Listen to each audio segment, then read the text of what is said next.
delicious Battlefield 1 news and updates to sink your teeth into. Tomorrow, according to the Battlefield Twitter account, we'll get our first proper look at the single player of the game, and they posted this little teaser video too, only a few seconds, but I think that's two British soldiers flying a plane over some kind of fortress, foul fortress maybe. Unfortunate for that German soldier there who actually gets whacked in the head with one of the wheels, and one of the soldiers there is carrying a camera taking some sick Instagram shots. In World War I they used cameras to observe from the air and take pictures and gain intelligence.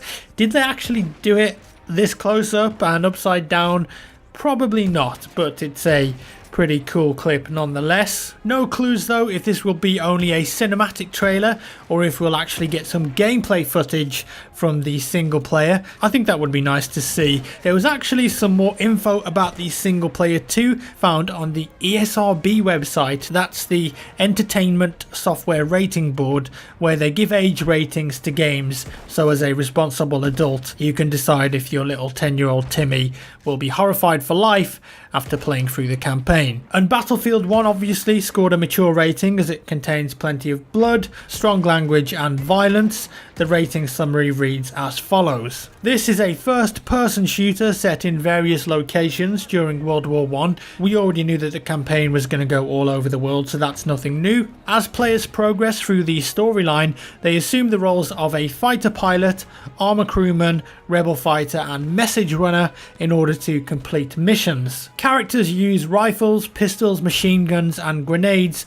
to kill enemy soldiers in frenetic, realistic combat. Battles are highlighted by frequent gunfire, cries of pain and explosions. Sounds like we're getting into some real stuff here. Some sequences depict enemies wielding flamethrowers, that's flamethrower dude. Soldiers can be heard screaming while engulfed in flames. Players can also use knives or bayonets to stab enemies in stealth attacks, so some kind of stealth mission or stealth element in the campaign. Splashes of blood can be seen when enemies are hit, and one sequence depicts blood and corpses on a beach after a battle. I'm not sure which battle that's going to be, but there are a few choices. Also, the word fuck appears in the dialogue. Swearing is in the game. They did swear a lot during the war, obviously, and we've heard it in the alpha and beta. Quite lovely really, isn't it, that description? But at least 4 different playable characters mentioned there, and I think we've actually seen them all in previous trailers apart from the message runner maybe. Plain stuff, obviously the pilots, armor stuff, the tank crew, rebel stuff, the Bedouin female soldier probably, makes sense. Exciting stuff coming up, I'm sure of it. And as I said in a video previously that I made a few months back, I really believe that the BF1 single player has a great chance to be something special if DICE have nailed the execution. Drawing stories from a real war with real people, this could really tug at the heartstrings, and they've got all those urban myths and legends, stories and sacrifices, all those stories to tell. Fingers crossed it's a good campaign. Like I said, I've got hope that it might be. As far as I know, there aren't many single player games or stories set during World War I for video games, apart from maybe Valiant Hearts and a few flying games. Valiant Hearts, by the way, excellent game. If you haven't played it, definitely give it a shot. It's only a few hours long, but it's worth it. Also, thanks to a recent data leak from the BF1 beta, we've got a look at all of the dog tags that were found in the beta content, and this post is on battlefieldforum.net. Most of the dog tags in World War I were actually round like this, or oval, unlike the rectangle rounder ones that you see nowadays. But we've got all of the basics there, like levels, kits, tanking stuff, pilot stuff, etc. I really like the gold ones in particular. They look very cool. And then further down we've got the special dog tags, like if you've attended events or if you're on the dev team, being a DICE friend, a couple of exclusives there. Nothing so far that resembles something that looks like the Phantom program though, but in my opinion I really do hope that that makes a comeback for BF1, as it was most enjoyable for myself and a massive part of the community in Battlefield 4. There was something very special about it, and I have to say that it's interesting to see that a couple of other recent AAA games like Destiny and Overwatch are doing similar crazy alternate reality games too, with the Sombra and Owl sector stuff in those games. And talking of dog tags, I have some to give away to you guys, not real ones unfortunately, in-game ones for BF1. I went to EGX last week. It's a big games convention in the UK, and EA had a big BF1 booth there, and a very nice guy called Lee Williams, who is a social and community manager for EA, gave me 6 of these exclusive I Was There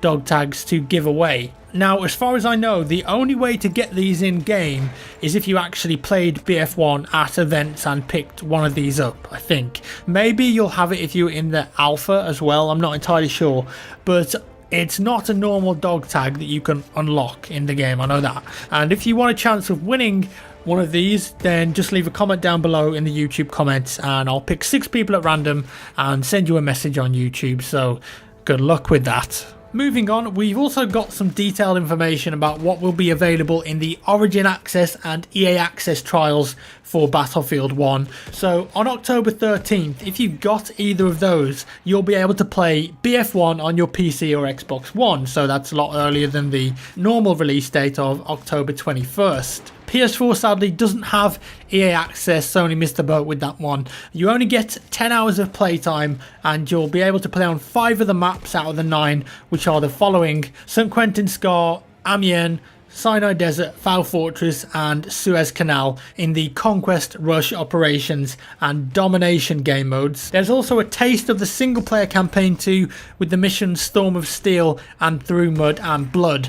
Your progress carries over too, so if you decide in the future to buy the full game after your trial ends, so that's after your 10 hours have gone, all of your progress from single player and multiplayer will continue. You're not going to lose it. So it's like a limited slice of the game for 10 hours in total, and I think that this is a really good way of deciding if you want to buy the game or not. And this isn't an ad or a sponsored thing or anything like that. I just think that if you're undecided about buying the game and spending full price on it, it's actually a really good way of seeing if you're going to enjoy it or how it runs on your system before you pay the full price. So you can pay $5 if you're in the US or £5 in the UK, which is going to give you 30 days worth of membership on EA Access or Origin Access, and then play the game for 10 hours on the 13th of October. If you don't like it, then you can just cancel your EA Access subscription that you paid $5 for, and if you do like it, you can get it and get 10% discount of the full price as well. However, I would not advise you to pre-order the game, but I'd just wait until launch and see the initial response. But if you want to try the game out before you buy it, then what I've just described there is probably the